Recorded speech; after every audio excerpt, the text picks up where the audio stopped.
molam ratib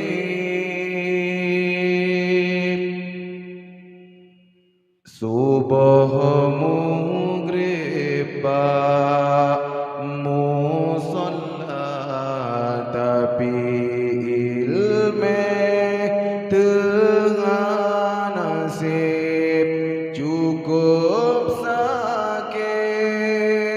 sia-sia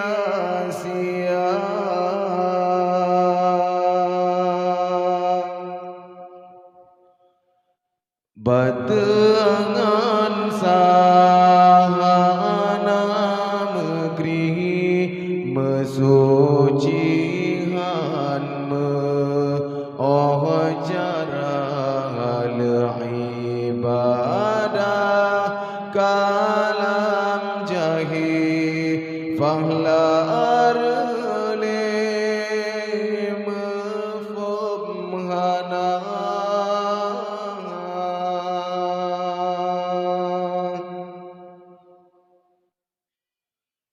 tamsidara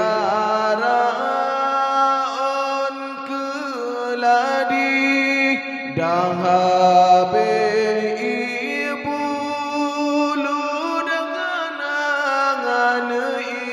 ibadah dan ilmu sayang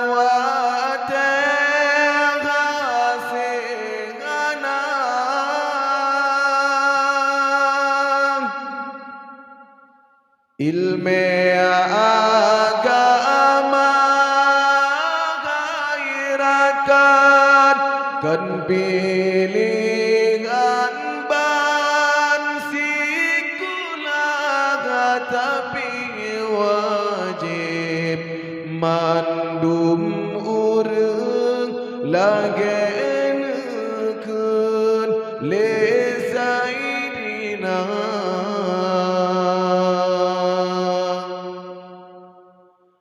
kepada tamu alam ratib subuh maghrib musolla tapi ilmu tengah nasib cukup sakit sia-sia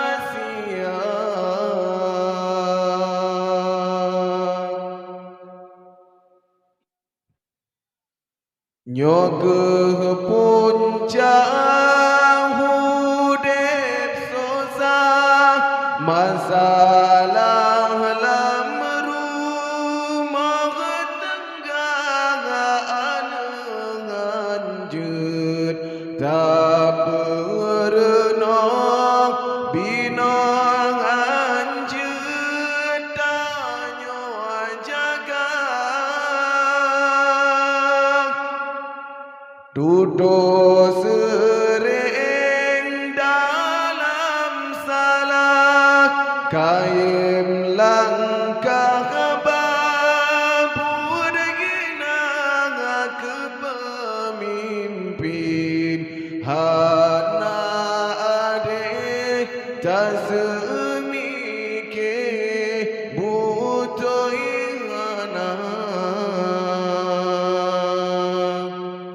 tahu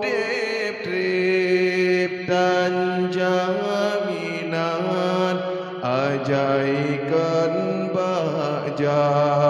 roh hamba ilmu bedah tuntut rijal kesempatan han mengisah walau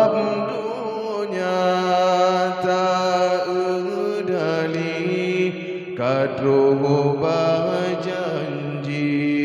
Rabbana ilme decabut lama-lam ngene capula